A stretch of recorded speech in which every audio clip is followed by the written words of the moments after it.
Welcome, my name is Avery, and in this tutorial I'll be sharing with you my skin tone workflow. This is a powerful technique that not only gives you full control over your skin tones, but it works with virtually any shot you throw at it. So let's go ahead and get started. First off, how do we think about skin tones as a colorist? I like to break it into three components: the shadows, the midtones, and the highlights. And each of these components plays an important role in the skin tone's look.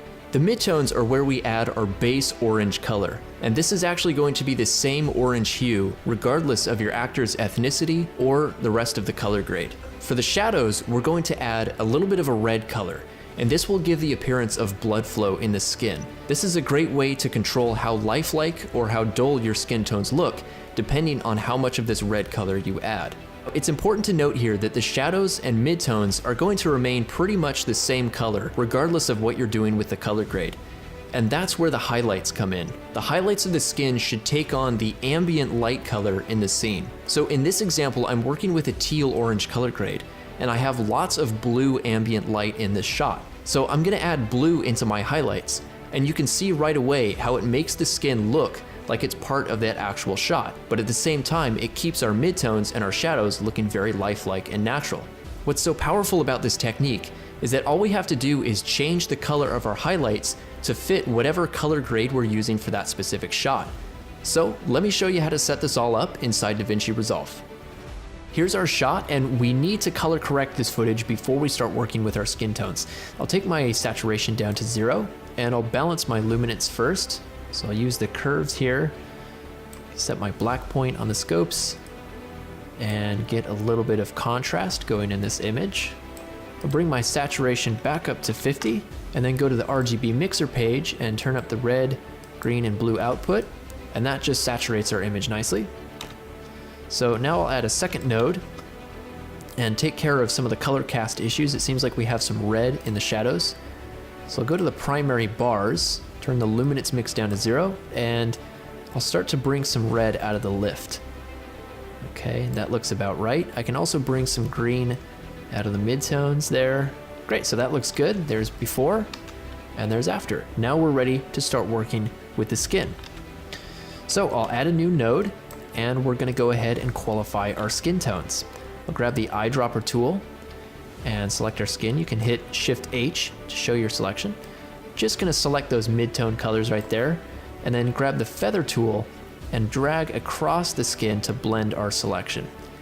And chances are you'll probably have to refine this a little bit by hand, so I'll go ahead and do that now. Perfect, so that's looking nice. And I wanna point out that it's okay if you select other things in the scene, because chances are they will benefit from this skin tone process. So let's start working on our skin tones. I'm gonna come over here to the log wheels, and as you can tell, we have a shadow, midtone, and highlight wheel, which correspond perfectly to the technique that we'll be using to control our skin tones. I'm also gonna switch over from the parade to the vector scope. And one thing I wanna point out is that if you click this button right here, you wanna make sure that the show skin tone indicator is checked. That will give you this line, and that's what we're going to be aligning our midtones to make sure that our skin is the correct color. So I'll grab a power window, circular power window in this case, and I'll just go ahead and kind of select my skin like that. And now if we look on the vector scope, we can see where our skin is, and in this case, it's right directly on that line. Now, if it's not on the line, you can use the offset wheel to just make some subtle adjustments and get your skin either right on this line or just touching the right side of the line. So maybe I'll make a very subtle correction there. Now what I can do is take our midtones and I can push that orange color into the mids. Okay, and I'm keeping a close eye on the vector scope to make sure I'm pushing the right color. Right about there looks good. And at this point, I can shut off the power window. Now if you look underneath the color wheels here, we have a low range and a high range parameter right here.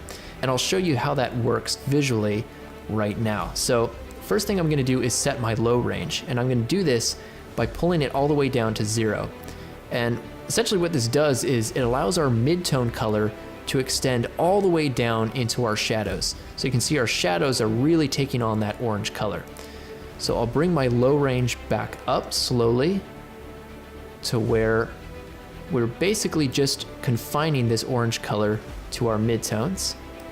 and right around there looks about right, so 0.244. And then I can do the same process with the highlights. I'll bring the high range up to 1 or 100%, and you can see that orange color is now coming into the highlights. So I'll begin to bring this down, again trying to get our mid-tone range correct. Perfect. Now we can begin adding life into the skin by pushing some red into the shadows, and I'll say right away that a little bit goes a long way with this. So I'll push some red in there. That looks nice, and if you want to, you can even take the luminance down just ever so slightly. Okay, again, it takes very, very little here. You can even go and fine-tune your low range at this point to kind of get the balance between the red and orange tones correct. So right around there looks correct to me. The next thing we can do is balance out our highlights. Our highlights look pretty close in this case, but I might want to add just a little bit of blue to them. So I'll go ahead and push this towards kind of a blue cyan color. And it's very subtle, but I think that's all we need. So let's go ahead and add another node here. And I'm going to begin doing my color grade right now. So I first like to work with the luminance, just like when I color correct. So I'll take my saturation down to 0. And I'll just go ahead and kind of maybe darken this down a little bit. Give a slight boost to my highlights. And there we go. That looks pretty nice. Now we'll begin to bring some color back into the shot. And that looks good right around there. And for this, I'll do just a standard teal orange grade. So let's go and add a new node, and then I'm gonna start to add that teal color. And I like to do this using the curves. So I'll bring the red down, just like that. Then in the blue curve, I will add just a little bit of blue into the shadows. There we go, that looks nice. And I'm gonna bring the blue out of the midtones and highlights. Okay, so we're just have a little bit of blue in the shadows, but nowhere else. Then I'll go to my green curve and add a little bit of green into the highlights. There we go, and then I'm gonna take the green out of the shadows. So there we go. Now our teal color looks really nice, but one problem you can see right away is that it's completely washing out our skin tones. So how do we bring our skin back? Well, actually, it's really easy. What I can do is hit Alt-L, which will add a layer node. So essentially this node right here is being layered on top of our teal node. So all I need to do is select my skin here, and my original skin tones will be layered on top of my graded image. So we can come over here to where we first qualified the skin, and we can connect to these little triangular tabs. And this will essentially pass the qualification from one node to the next. Now you can see by default, the node is coming in inverted. So if I go to the key tab and click the invert button right here, now we're back to our original selection. So if I come back to the main view, now you can see that our original skin tones are being layered on top of our teal look. Now all we have to do are 2 quick steps to blend our skin in with this grade. The first thing I'll do is take my gain all the way down to 0, and then I'll slowly bring it up to where the midtone and shadow colors balance nicely with this grade. So I'll bring this up just a little bit. Right around there looks pretty nice, right around 0.6. In this case, we're working with a lot of blue ambient light. So I'm gonna use the gain wheel right here to add some blue color into our highlights and help blend our skin. So I'll go ahead and add a little bit of that bluish cyan color to the highlights. That's looking nice. And as you can see, it's washing out our skin tones just a little bit. So I can undo that correction in the gamma by pushing the opposite color. So push a little bit of orange there. And there we go. Now we're getting those nice blue highlights that help blend our skin with the rest of the shot, but our midtones and shadows are still that really nice, natural, rich skin color. Finally, let me show you the real power of this technique. Let's say your director comes in and says, you know what, I've seen the teal grade a bunch, let's do something different. So you go ahead, you take your teal grade and delete it, and I'll go ahead and reset my skin node real quick too. So I'll take my gain down to 0, and then I'll reset my gamma and my gain wheels. And let's say your director says, you know what, I want to create a very green cast image with some warm golden highlights. So we can come over here to this node where we originally created the teal look, and we can start to create this new grade. So I'll add in kind of a yellow-green color into the gamma in the midtones. Add maybe just a little bit of cyan into the shadows, just ever so slightly.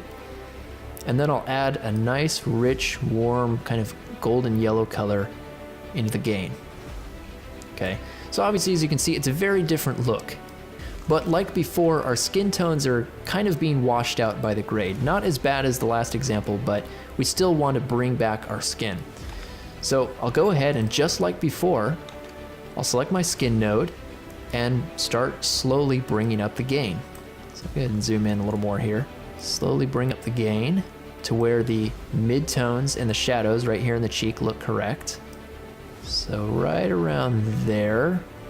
Finally, all we have to do is adjust the highlights to match the ambient color of this grade. So I'm going to take our gain wheel and start to push a little bit of that same golden yellow color into the highs. There we go. That's looking really nice. And if I want to, I can again sort of cancel that correction out in the gamma. So in this case, I'll push this a little bit towards kind of a cyan blue. And there we go. Not only does this method give you full control over your skin tones, but it's also extremely versatile, which is why I use it all the time. Now, before I sign off, I want to give a big thank you to everyone who's helped us break the 1,000 subscriber milestone. At the beginning of December, we were a little over 800 subscribers, and now already, as of January 1st, we've broken 1,200. That's a 50% growth in just 1 month. And I can't say enough how rewarding it is to not only see people subscribing, but to read your comments, your feedback, to see people sharing these videos, and to watch a small community start to form around this channel. And I want to thank everyone for being a crucial part of helping this channel grow. So I hope you enjoyed this tutorial. My name is Avery Peck. Happy New Year to everyone, and I'll see you guys next time.